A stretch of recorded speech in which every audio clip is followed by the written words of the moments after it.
Obviously, the way we started the game defensively kind of piggybacked on the way we played the last game defensively, and got ourselves some open opportunities in the open court, and we converted them. And then Jermaine, AJ, Mike, those three guys. Jermaine's presence at the guard spot is allowing AJ to play with a lot more freedom and confidence, and but just really proud of the guys. Going on the road and winning in February is really hard, and so just really proud of my guys. Frank, I know you talked on Monday about doing some different things defensively, and you weren't going to necessarily talk about specifics, but how do you feel like those things work tonight, especially on Edwards? Yeah, I thought we were the little wrinkles, for lack of better words, that we tried to implement. I thought we were real good with them. I thought our attention to detail was really good. They got us, because they're constantly cutting from all 5 spots. So they obviously got us at times on those cuts. And but when you're zoned in, and you're trying to keep I can't remember his name right now, the little guard. Wheeler. Excuse me. Wheeler. Yes, I just sorry about that. Try to keep him out of the paint, and then you got a special talent like Anthony Edwards. It really puts a lot of stress on your help defense to be really disciplined. So I thought we were really good in that department. I thought the guys, the attention to detail was really good. You know the importance on getting shots that were your strengths. How pleased were you to be able to get into the paint and stuff like that? Yeah, I thought we rebounded the ball extremely well today. That was a big part of our game plan. Was open court, be as aggressive as you want to be. If their defense is set, we got to make them move to get them out of the paint, and then we can't settle. I thought late in the first half, our guards started trying to go against set defense without running offense. But I thought we did a pretty good job of being disciplined and not settling for certain shots. And our bigs couldn't convert a layup today. Like we got it in there when we got offensive rebound, we couldn't make a layup. But when you play with effort and toughness and discipline, your team usually gets rewarded, and I thought we did that today.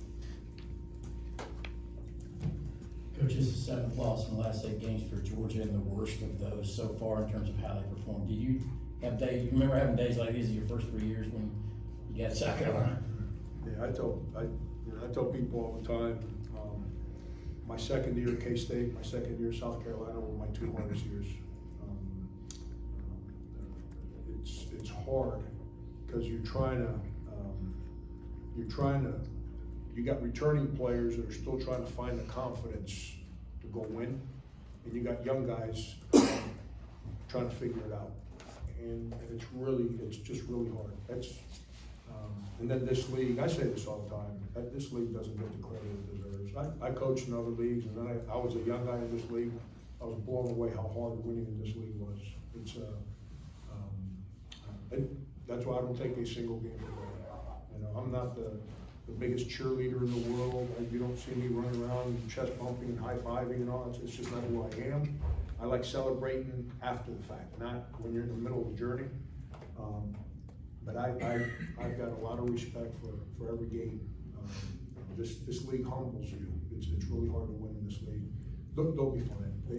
I'm talking my second year at both schools, hardest year I've got, is because your leadership's not there. And the biggest part is, and I don't want to speak for Tom's team because I'm not there. I don't know what he's battling. But the biggest thing I've battled both years is there's no leadership. You're trying to find the guy that gets it, that he can take the bull by the horn and help you.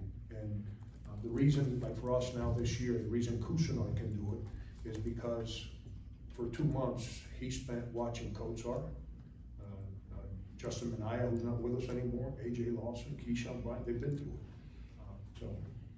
But it's second year's hard.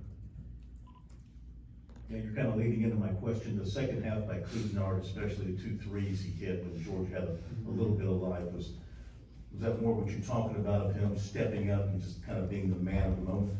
Just his mindset, Phil. I mean, he defensively, you know, he made some mistakes on offense, but he's a freshman. You know, I'm asking him to be aggressive, but don't make mistakes. That's hard to do. But his mindset has created a personality for our team that we didn't have before. But yes, him and AJ, they made 3 threes, and it was all enjoyed. I think they cut it to 14 or something like that. And you know, that's Jermaine. You know, he shot it real well in practice yesterday.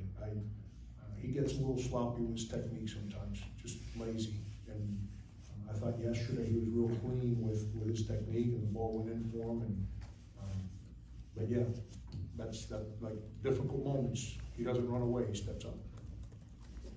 Staying on the topic of Jermaine for a second, Yeah. what do you learn about him going up against a night that's kind of taking that primary defensive responsibility, or does it just kind of reinforce some of the stuff you already know about him, watching him take on that kind of player in this kind of environment?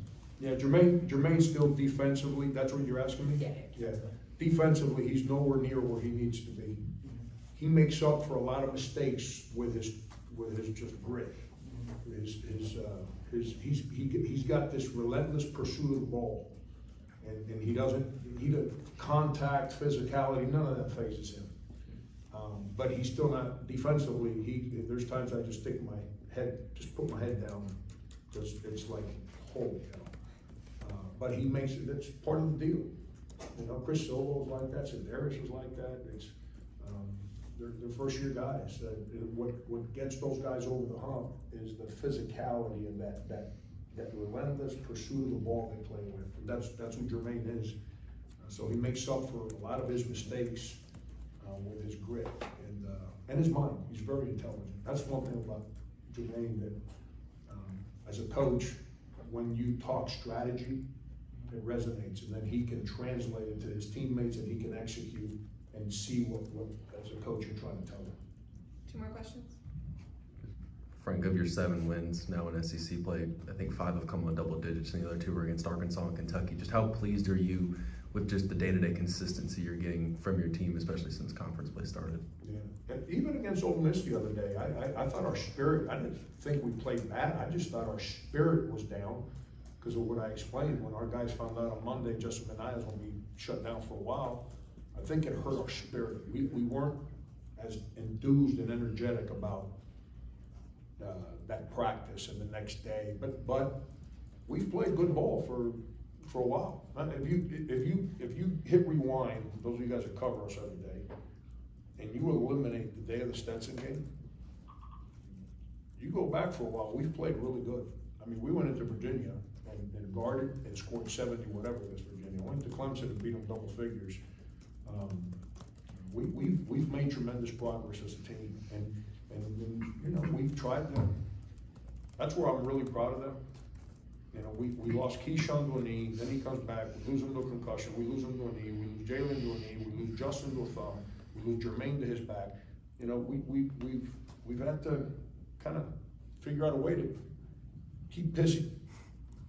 Here's my Freudian slip. That's 2 days in a row. About to say last press piecing it together, and you know, we need that. You guys see my last press conference? That one's a lot better. That one was I really thought it bad. made sense the way you said it. This one was good. The one from the other day, that was embarrassing. But we just got to knock on wood, stay healthy, but we've played good ball. You know, when we make jump shots, it makes us that much better. From your point of view, how much has Jermaine helped AJ since Jermaine's taken over the point guard responsibilities? How much of a burden do you think that's taken off AJ? Hands down. AJ can play point, but he's really young, and that's why early in the year I was trying to play Jair because he's older, but I just wasn't happy with how we were playing, so I put AJ at the point. And then he played okay for a couple games, but then, you know, he's not.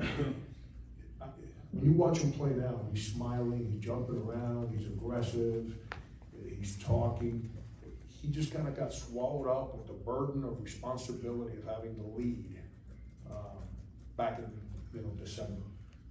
And Jermaine don't care. I'm just telling you, Jermaine's one of those special guys that way. I knock on wood that he continues to grow and stays healthy, and just like my son who's in college and makes the right decisions off the court. So he doesn't run himself into any inconsistency. He stays grounded and connected with who he is and what we're doing. Jermaine is one of those special people that exudes confidence. Like he just makes everyone feel better. And he, like I've told you guys, he'll confront too now. He's not just being positive sometimes, he confronts. And I think it's taken that burden off AJ's plate a little bit. And now AJ's able to just relax and play more like the player that we all knew he could be for us. Thanks, everybody.